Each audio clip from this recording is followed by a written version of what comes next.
how to download Instagram on Android or iPhone.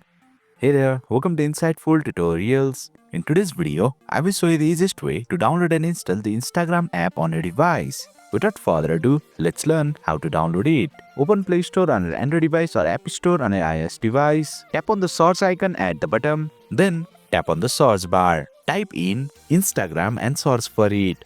Select the first search result for Instagram. Tap on the install button. The Instagram app will begin downloading and installing on your device. Please note that the installation time may vary depending on your internet speed, so please be patient. Once the installation is complete, you can now use the Instagram app on your device. Simply tap the open button, grant all the necessary permissions, then log into your account if you have one, or sign up for a new account. After that, you will be all set to enter the world of social media.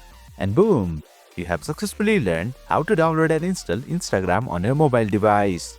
That's it for today's video.